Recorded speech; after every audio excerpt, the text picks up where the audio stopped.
بسم اللہ الرحمن الرحیم الحمد للہ رب العالمین والعاقبۃ للمتقین والصلاۃ والسلام علی رسولہ الکریم۔ محترم حضرات، آج جمعہ ہے، سوال جواب کی نشست ہے۔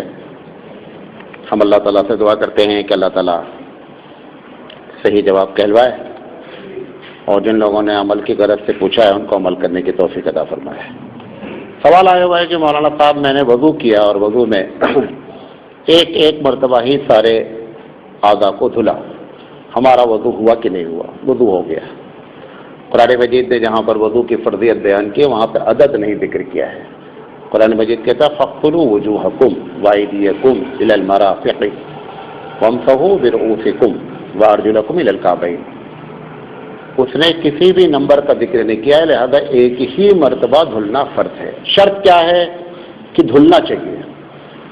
جو چیزیں دھلنے کی ہیں وہ ساری کی ساری کم سے کم وہ 4 چیزیں، پیر کا دھلنا، چہرے کا دھلنا اور ہاتھ کا دھلنا، یہ 3 چیزیں دھلنے میں اور ایک مسا میں، یہ 4 چیزیں اگر ہو جائیں گی وضو ہو جائے گا۔ عدد جو ہے وہ سنت ہے، لیکن اگر 3 مرتبہ بھی دھلنے کے بعد تمہارا ہاتھ سوکھا رہ گیا تو یہ نہیں سمجھو کہ ہم 3 مرتبہ دھل لیے ہے لہٰذا وضو ہو گیا، وضو نہیں ہوا۔ تو 1 مرتبہ یا 3 مرتبہ کی قید سنت سمجھ کر دھلیں گے، 3 مرتبہ سنت کا ثواب ملے گا، لیکن وضو بہرحال ہو جائے گا۔ جیسے کبھی جلدی ہے، نماز کھڑی ہو گئی ہے، اب آپ سوچ رہے اگر ہم مکمل وضو کریں گے جماعت چلی جائے گی، پہلی رکعت چلی جائے گی، آپ نے جلدی سے اٹھا، ہاتھ دھلیا، منہ دھلیا، مسا کر لیا، پیر دھلیا، چلے گئے، بعد میں شامل ہوگا، کوئی فرق نہیں پڑتا، نماز ہو جائے گی۔ لیکن میں یہ نہیں کر رہا ہوں، ایسا کرنا شروع کر دو، ٹھیک ہے؟ کسی بہن نے پوچھا ہے کہ ہم کو کبھی پیریڈ نہیں آتا ہے تو کیا ہر ماہ کوئی تاریخ متعین کر کے نماز چھوڑ دیں؟ اس کے پہلے بھی غالباً یہ مسئلہ میں نے بیان کیا تھا، اور اگر ویسا تو ایسا ہوتا کم ہے، کسی کروڑوں میں کوئی ایک آدھ کو ایسا ہوتا ہے کیس۔ یہ اگر ایسا ہو رہا ہے تو اس کو ہر حال میں اپنے آپ کو پاک سمجھنا ہے۔ یہ نہیں سمجھے گی کہ میں 3 دن کوئی بھی یا 5 دن اپنے آپ کو متعین کر لیں کہ 15 تاریخ سے 20 تاریخ سے میں اپنے آپ کو ناپاک سمجھوں گی اور 5 دن نماز چھوڑوں گی، ایسا نہیں ہے۔ بلکہ اگر پیریڈ نہیں آ رہا ہے تو اس کا حکم وہ ہو گیا جیسے کہ یائسہ عورت کا ہوتا ہے۔ یائسہ کسے کہتے ہیں؟ وہ عورتیں جن کو پیریڈ آنا بند ہو گیا ہے، تو وہ بھی پاک رہتی ہیں ہمیشہ اس کے بعد 55-56 سال کے بعد، ایسے یہ عورت بھی شمار کر لی جائے گی، لیکن اس بنیاد پر وہ اپنے آپ کو تصور کر کے پیریڈ نہیں مانے گی۔ پوچھا جائے مولانا صاحب کیا منگنی کے وقت لڑکے والوں کو لڑکی کو دیکھنا جائز ہے کہ نہیں؟ ایک دم غلط طریقہ ہے۔ یہ جو لڑکے والے جاتے ہیں خاص کر اس علاقے میں، تمل ناڈو، آندھرا وغیرہ میں پوری گاڑی آتی ہے، ماموں آتے ہیں، چچا آتے ہیں، خالو آتے ہیں، فلاں، ٹوٹل حرام ہے۔ اور یہ کہہ کر کے کسی لڑکی کو دیکھنا ہے کہ میں تم کو دیکھنے آیا ہوں، خدا نخواستہ شادی نہیں چاہیے، بلکہ ایسا ہوتا ہی رہتا ہے کہ ضروری نہیں ہے، تو آپ بار بار لڑکی گویا کی ایک سودا ہو گئی ہے۔ یہ کانسیپٹ، یہ تصور کم سے کم پڑھے لکھے ہوئے لوگوں کو ایک دم الگ کر دینا چاہیے۔ ہونا یہ چاہیے کہ آپ شادی کا رشتہ بھیجیں، جب بات ساری پکی ہو جائے تو گھر کی جو عورتیں ہیں وہ آ کر کے دیکھ لیں، اور اگر عورتیں دیکھ لیں اس کے بعد اگر لڑکا کہتا ہے کہ صاحب جب ماں باپ سب کی طرف سے اوکے ہو گیا اور اس کے بعد لڑکا کہتا ہے کہ میں ایک نظر مجھے دکھلا دے، تو اس پر جو ہے لڑکی والوں کو اڑنا نہیں چاہیے بلکہ دکھلا دینا چاہیے۔ اللہ کے رسول صلی اللہ علیہ وسلم کے زمانے میں بھی ایسا کیس ہوا، آپ نے فرمایا کہ تم کو چاہیے کہ تم لڑکی کو دیکھ لو، جن کو دکھانا ہے ان کو نہیں دکھاتے، بقیہ سب کو دکھاتے ہیں۔ آج کیا ہو رہا ہے کہ لڑکا اگر دیکھنے کی بات کر دیا ہے تو بڑا ہنگامہ ہے، ماموں، خالہ، فلاں، چچا، یعنی یہ تو ہماری پالیسی بن گئی نا۔ سنت جو ہے وہ نہیں کرنا ہے، ہر وہ کام کرنا ہے جو رسول اکرم کی سنت کے خلاف ہے، لہٰذا سارا ہنگامہ اس پر ہے۔ لڑکی ہے، لڑکے کو کیسے دکھلا دیں گے؟ اس کے ماموں آ رہے ہیں، ارے اس کے ماموں اس سے بڑے ماموں ہیں، لہٰذا اس بات کا ہم کو اہتمام کرنا چاہیے۔ اور کم سے کم ہم لوگ جو پڑھے لکھے لوگ ہیں جن کو علم آ گیا ہے ان کو چاہیے کہ ایسا رواج دیں تاکہ معاشرے میں اصلاح ہو سکے۔ پوچھا گیا ہے مولانا جسم کے اعضاء کو ہدیہ دینا کیسا ہے؟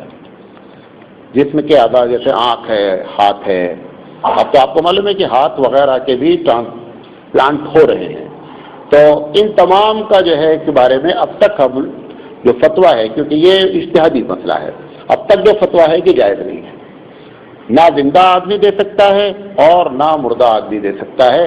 مرنے سے پہلے وصیت کر جائے کہ میرے پارٹ کو ہاسپٹل میں دے دیا جائے، میری باڈی کو ہاسپٹل میں دے دیا جائے، یا میں اپنی آنکھ کو ڈونیٹ کر کے دینا چاہتا ہوں، کوئی بھی شکل میں ہمارے اب تک کے جواز کا فتویٰ نہیں ہے۔ اس کی وجہ یہ ہے کیونکہ ہم اپنے جسم کے مالک نہیں ہیں۔ ہدیہ اس چیز کا دیا جاتا ہے جس کے آپ مالک ہو۔ جب آپ مالک نہیں ہیں، آپ حلوائی کی دکان پہ کھڑے ہو کر کہ بھائی سب لوگ ایک پیکٹ لے جاؤ ہدیہ، تمہیں ایسا نہیں چلے گا۔ حلوائی کی دکان آپ کی دکان نہیں ہے۔ آپ اپنی دکان حلوائی کے لے کر بیٹھے اور پھر اعلان کر دیں کہ بھائی سب لوگ جتنا مٹھائی رکھی ہو لے کے چلے جاؤ، ٹھیک ہے۔ لہذا ہمارا جو جسم ہے ہم اس کے مالک نہیں ہیں۔ قرآن مجید نے اسی لیے کہا ہے، خودکشی بھی حرام کہا اور لا تلقوا بأیدیکم الی التہلکہ، یہ بات بھی کہی کہ آپ اپنے آپ کو ہلاکت میں نہیں ڈالیں، یہ بات بھی کہی گئی۔ حتیٰ کہ یہاں تک حضور نے فرمایا ولیعینک علیک حق، اگر نیند آتی ہے تو سو جائیے۔ لیکن یہ ان لوگوں کے لیے نہیں ہے، طالب علم ہے اب ہر وقت شکایت کریں مجھے نیند ہی آ رہی ہے، تو نیند ہی آنی ہے ان کو، کیونکہ شیطان نے ان کو نیند کا انجیکشن مار رکھا ہے۔ فجر کا ٹائم ہے، شیطان چاہتا نہیں اٹھے، اب آپ بولے حضرت نے کہا ہے کہ نیند ہے تو سو جانا چاہیے، فجر کی نماز چھوڑ رہے ہیں، یہ کیا ہے؟ وہ شیطان پیشاب کرتا ہے، اس کے جو ہے وہ کیمیکل کا اثر ہوتا ہے۔ آپ کو معلوم ہے حدیث میں کیا آتا ہے کہ جب بندہ صبح نہیں اٹھتا ہے تو شیطان پیشاب کرتا ہے اس کے کان میں، صحیح حدیث ہے، غالباً بخاری کی یا مسلم کی حدیث ہے۔ وہ کیمیکل کے اثرات ہوتے ہیں، کوئی تان کے اس کے بعد سوتا رہتا ہے، وہ کیمیکل کا اثر ہے۔ پوچھا گیا مولانا صاحب بالوں کا ٹرانسپلانٹ کرنا کیسا ہے؟ آج کل ایک نیا سسٹم چلا ہے کہ جن لوگوں کے بال نہیں ہیں، کسی بھی وجہ سے نہیں ہیں، تو کیا کرتے ہیں کہ جیسے دھان لگائے جاتے ہیں نا، ایسے ہی چھوٹے چھوٹے بال ہوتے ہیں، جس کلر کا ان کو چاہیے اس کلر کے بال ملتے ہیں، اور اس میں سوراخ کر کر کے کیمیکل ڈال کر کے وہ بالوں کو لگا دیا جاتا ہے۔ آپ کو گھنگریالے چاہیے گھنگریالے لگا دیں گے، آپ کو چاہیے کھڑا رہے تو کھڑا رہے، جیسا آپ کہیں گے ویسا بال جس سائز کا لگا دیں گے ایک مرتبہ، اور لگانے کے بعد اب وہ نہ بڑھے گا نہ گھٹے گا، آپ مر جائیں گے وہ ویسے ہی رہے گا۔ تو ایسی شکل میں پوچھا گیا ہے کہ مولانا ایسا کرنا جائز ہے کہ نہیں؟ جائز ہے، اختلاف ہو سکتا ہے، بہرحال یہاں کے مفتیان نے جو فتویٰ دیا ہے وہ یہ ہے کہ جائز ہے، کیا جا سکتا ہے۔ پوچھا گیا مولانا صاحب بعض علاقے میں مردہ دفن کرتے وقت میت کو قبر میں رکھ کر اوپر سے مٹی ڈائریکٹ ڈال دیا جاتا ہے اور تختہ وغیرہ نہیں لگاتے ہیں، یہ آندھرا وغیرہ کے بعض علاقے میں ہے، یہ ایک دم سنت کے خلاف ہے۔ جہاں پر اگر آپ ایسی جگہ موجود رہیں کبھی بھی، اگر لوگ ایسا کر رہے ہیں تو آپ اپنی سکت پر روکنے کی کوشش کریں۔ اللہ کے رسول صلی اللہ علیہ وسلم کی سنت کا حوالہ دیں، نبی کریم صلی اللہ علیہ وسلم کے زمانے میں لحد بھی بنتی تھی، قبر بھی بنتی تھی۔ لحد کہتے ہیں بغلی کو اور قبر کہتے ہیں سیدھے صندوق والی کو، دونوں ہوتی تھی۔ اللہ کے رسول صلی اللہ علیہ وسلم کے بارے میں اختلاف ہوا کہ آپ کی لحد بنائی جائے یا قبر بنائی جائے، تو ابو بکر صدیق رضی اللہ تعالیٰ عنہ نے کہا ایسا کرتے ہیں کہ ایک لحد کے اسپیشلسٹ ہیں یہاں صحابی ہیں اور ایک قبر کے ہیں، دونوں کو پیغام بھیجا جاتا ہے۔ مدینہ سے 10-12 کلومیٹر دور پر لوگ رہتے تھے غالباً، ان کو بھیجا گیا کہ جو پہلے آ جائے گا وہ کھودی جائے گی قبر، تو اتفاق سے لحد والے پہلے آ گئے، لہذا لحد کھودی گئی، ورنہ مدینے میں دونوں طرح کی قبریں جو اس وقت بنتی تھیں۔ تو اس طریقے سے ڈالنا سنت ہے، لیکن یہ جو طریقہ آندھرا وغیرہ میں ہے، کرناٹک کے بھی بعض علاقے میں ہے، یہ ایک دم غلط ہے، ایسا نہیں ہونا چاہیے۔ یہ نہیں کہہ پائیں گے کہ ایسا کرنا گناہ ہے، بات سمجھے میری؟ سنت کے خلاف ہے۔ پوچھا گیا مولانا صاحب کیا جہیز لینا جائز ہے؟ حضرت فاطمہ رضی اللہ تعالیٰ عنہ کو بھی تو آپ نے جہیز دیا تھا، تو پھر ہم کیوں نہیں لے سکتے ہیں؟ سب سے پہلی بات یہ ہے کہ فاطمہ ہی تو ایک بیٹی نہیں ہے، بیٹیاں تو کئی بھی ہیں، انہیں فاطمہ ہی رضی اللہ تعالیٰ عنہ کو کیوں پکڑا جاتا ہے جہیز میں؟ اس کی کہانی پہلے معلوم ہونا چاہیے، جس کے پیچھے راز کیا ہے۔ اور حضور کی 4 بیٹیاں، فاطمہ کی شادی تو سب سے لاسٹ میں ہوئی ہے، فاطمہ کی شادی تو سب سے لاسٹ میں ہوئی۔ اچھا، فاطمہ کے علاوہ بھی بہت سی صحابیات کی بھی شادیاں تو ہوئی ہوں گی نا مدینے میں، ان کو دلیل کیوں نہیں بنایا جاتا صرف فاطمہ کو؟ تو فاطمہ رضی اللہ تعالیٰ عنہ کا جو جہیز، جس کا ہم ایشین کے لوگوں نے، مردوں نے اپنے فائدے کی بنیاد پر اس کو جہیز کا نام دے دیا، یہ حضرت فاطمہ رضی اللہ تعالیٰ عنہ کو جو حضرت علی نے مہر کی رقم دی تھی، اس مہر کی رقم سے ان کا سامان لایا گیا، اسی کا نام آپ چاہے جہیز کہہ لیں اور چاہے جو کہہ لیں، ورنہ حضور صلی اللہ علیہ وسلم نے اپنی جیب سے نکال کر ایک سامان بھی نہیں دیا ہے۔ مطلب آپ خود خریدا ہو، آپ نے ایک سامان بھی نہیں دیا ہے۔ بھئی میں نہیں کہہ رہا ہوں کہ دینا ناجائز ہے، لیکن یہ جو پریشر بنا کر کے کہ فاطمہ کو دیا گیا ہے لہذا اگر ہم کیوں نہیں دے سکتے لے سکتے ہیں، تو وہ غلط فہمی دور کریں، وہ جہیز نہیں تھا۔ اگر کوئی آدمی خوشی سے اپنی بیٹی کو کچھ دے دیتا ہے تو ایسا بھی نہیں ہے کہ کوئی گناہ ہو گیا ہے۔ پوچھا کہ مولانا صاحب مرد کو 4 شادی کی اجازت ہے، عورتوں کو کیوں نہیں ہے؟ عورتوں کی آرگنائزیشن نے حضرت عمر رضی اللہ تعالیٰ عنہ کے زمانے میں یہ کیس حضرت عمر کے دربار میں ڈالا کہ یہ جو عورتوں کو 1 شادی اور مردوں کو 4 شادی کی اجازت ہے، ایسا کیوں ہے؟ عمر رضی اللہ تعالیٰ عنہ نے عورتوں سے کہا کہ الگ الگ طریقے کا دودھ لے آئیے، مطلب گائے کا لے آؤ، بھینس کا لے آؤ، جو بھی اس وقت اویلیبل رہا، گائے تو ہوتی نہیں تھی، تو وہ دودھ لایا گیا۔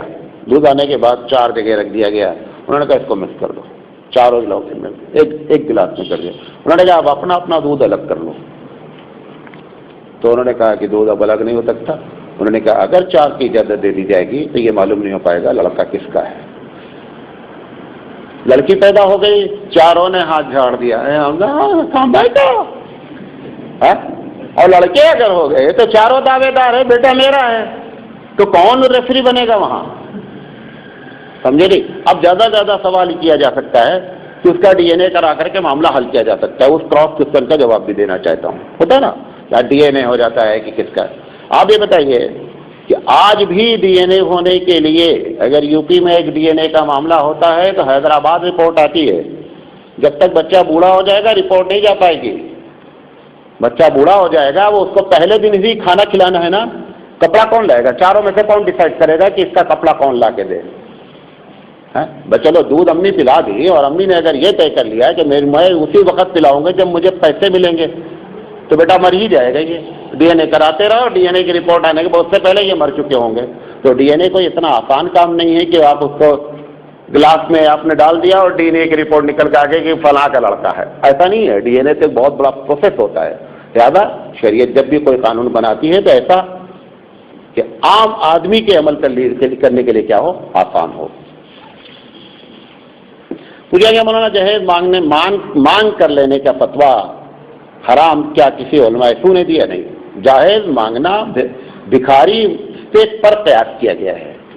بھیک مانگنا حرام ہے کہ نہیں؟ جہیز مانگنا بھی حرام ہو، کیونکہ دونوں بھیک مانگ رہے ہیں، ایک جہیز کے نام پر مانگ رہا ہے۔ آپ دیکھیں الگ الگ طریقے سے بھیکیں مانگتے ہیں۔ ابھی آپ ہبلی میں دیکھیں، ہبلی میں ایڈوانس ہو رہی ہے بھیک مانگنے کے سلسلے میں۔ بعض عورتیں کیا کرتی ہیں، ابھی میں پرسوں گاڑی سے آ رہا تھا تو بچے کو لیے ہوئے ہیں اور ساتھ میں فیڈر لیے ہوئے ہیں، وہ بھر ہی نہیں رہا فیڈر دن بھر سے، یعنی ہزاروں گاڑی والے گزر گئے، ہزاروں نے پیسہ دے دیا، اس میں 200 ملی گرام دودھ آتا ہے، وہ دودھ نہیں بھر رہا ہے کیونکہ اس کو بھرنا ہی نہیں ہے نا، وہ تو ایک اسٹائل ہے بھیک مانگنے کی۔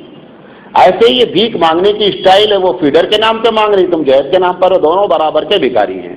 اللہ کے رسول صلی اللہ علیہ وسلم نے فرمایا کہ اس طریقے سے جو لوگ بھیک مانگتے ہیں قیامت میں جب یہ آئیں گے تو ان کے گوشت پر سے ان کے چہرے پر صرف ہڈیاں ہوں گی، گوشت نہیں ہوں گے، اور وہ سائن ہوں گے کہ یہ بھکاری ہیں۔ یہ کون ہے؟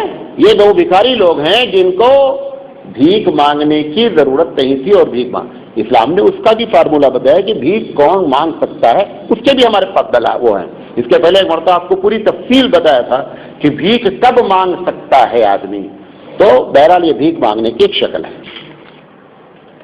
پوچھا یہ مولانا کیا آپ کے علم میں یہ ہے کہ عقیقہ 7ویں دن، 14ویں دن یا 21ویں دن کے اندر ہو سکتا ہے؟ ایسی کوئی حدیث ہے؟ ایک حدیث ایسی موجود ہے، بیہقی کی روایت ہے کہ عقیقہ 7ویں دن کرے۔ صحیح روایت تو صرف 7ویں دن کی ہے، لیکن بیہقی میں یہ روایت موجود ہے کہ عقیقہ 7ویں دن آپ کریں، نہیں ہو سکتا تو 14ویں دن کریں، اور نہیں ہو سکتا تو 21ویں دن کریں۔ مجھے بھی آج پہلی مرتبہ معلوم ہوا ہے، پوچھنے سے تحقیق کرنی پڑی۔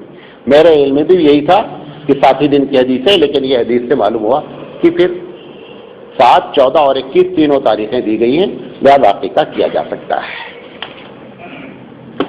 یہ ایک نیا سوال آیا ہوا ہے، ابھی تک اس پر جو ہے وہ ہمارے علماء کا فتویٰ نظر سے نہیں گزرا، دیا تو ہوگا۔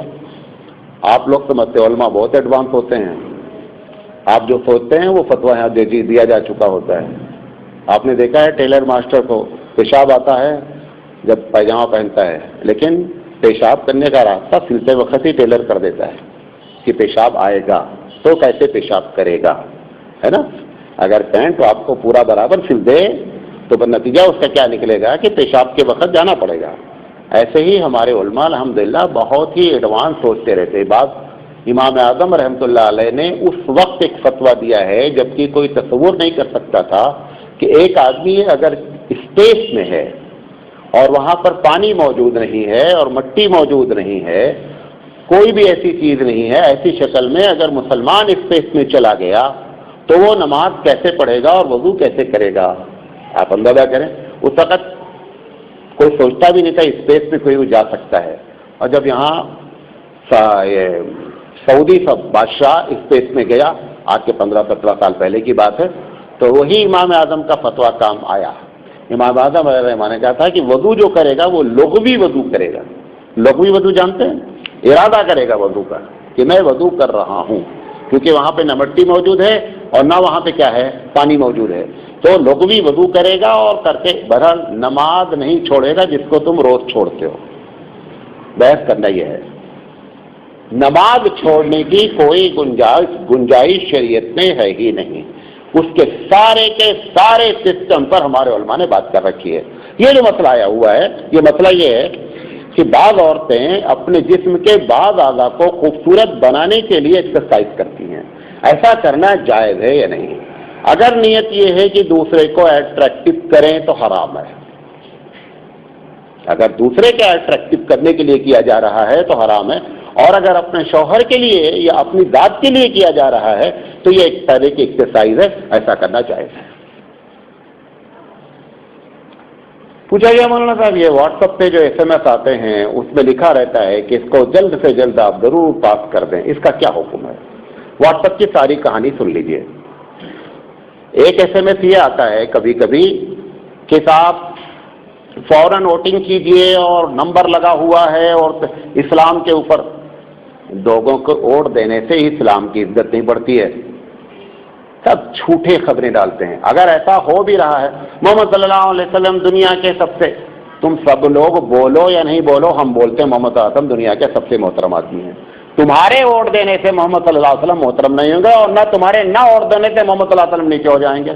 محمد صلی اللہ علیہ وسلم کو رب ذوالجلال نے بلند کیا، ورفعنا لک ذکرک، وہ تمہارے اور ہمارے ووٹ دینے کا محتاج نہیں ہے۔ بات سمجھے میری؟ لہذا یہ جو بار بار آتا رہتا ہے، کبھی اسلام کے بارے میں، کبھی کسی ذات کے بارے میں، کبھی کچھ، آپ ان سب کو، وہ سمجھتا میں بہت دین کا کام کر رہا ہوں، جلدی جلدی 10 آدمی کو نیٹ پہ ڈال دو، ووٹنگ کر دو، بیکار کی باتیں ہیں۔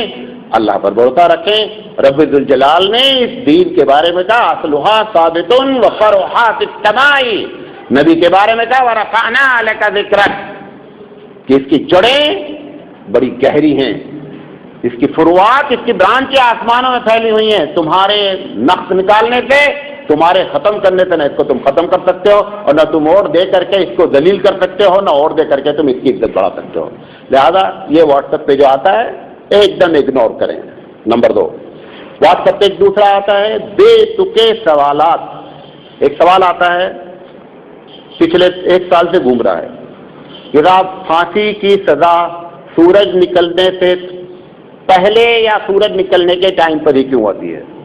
سب سے پہلی بات یہ سوال ہی غلط ہے۔ آپ کو معلوم ہے افضل غرو کو پھانسی کی 10:10 پہ، ابھی حال کی بات ہے۔ اب پہلے سے تم نے تیار کر رکھا ہے کہ یہ سوال، یہ یہودیوں نے جان بوجھ کر سوال ڈالتے ہیں کہ مسلمانوں کا ایک بڑا طبقہ جو تعمیری کام کرتا ہے وہ ان چیزوں میں الجھا رہے اور اپنی انرجی برباد کرتا رہے۔ ایک صاحب نے کہا کہ پہلے 3 ایک ساتھ آتے ہیں سوالات، اس میں ایک یہ بھی ہوتا ہے کہ اگر کوئی عورت ایسے علاقے میں مر گئی کہ معلوم نہیں ہو رہا ہے کہ مسلمان ہے کہ ہندو ہے تو اس کو جلدنا، ہم نے کہا جب مر جائے گی تو لے کر آ جانا، بتا دیں گے مسئلہ کیا ہے۔ پہلے ایک ایسی عورت تلاش کرو جو مر جائے، اور مرنے کے بعد اس کا کوئی وارث نہیں ہے، ویسا جب کیس آ جائے گا تو لے کر کے آ جانا۔ یہ سب جان بوجھ کر کے خراب تعمیری ذہن کو تخریبی ذہن کی طرف یا بدی کر دینا، یہ ایک بہت بڑی پالیسی ہوتی ہے کہ آدمی نہ ہم کام کر سکے نہ دنیا کام کر سکے۔ تاش کبھی کھیلا ہے؟ نہیں کھیلنا جانتے ہو۔ تاش میں ایک ترپ ہوتا ہے، کیا ہوتا ہے؟ ترپ ہوتا ہے، اس کو ترپ کہتے ہیں، ترپ کا پتا ہے۔ تو وہ ترپ کے پتے 12 ہوتے ہیں، آپ سوچیں گے میں یہ بھی جانتا ہوں، ترپ کے پتے 12 ہوتے ہیں۔ جب وہ ترپ بول دیا جاتا ہے، مثال طور پر اس نے کہہ دیا پان، اب 4 میں سے 3 کے پاس 11 ترپ موجود ہیں، ایک کے پاس ایک ہی ترپ موجود ہے، اسے معلوم ہے یہ کسی میرے کام کا نہیں، وہ کیا کرتا ہے جان بوجھ کر کے ترپ کی چال چل دیتا ہے۔ اور جیسے ترپ کی چال چلے گا تو جن لوگوں کے پاس ایک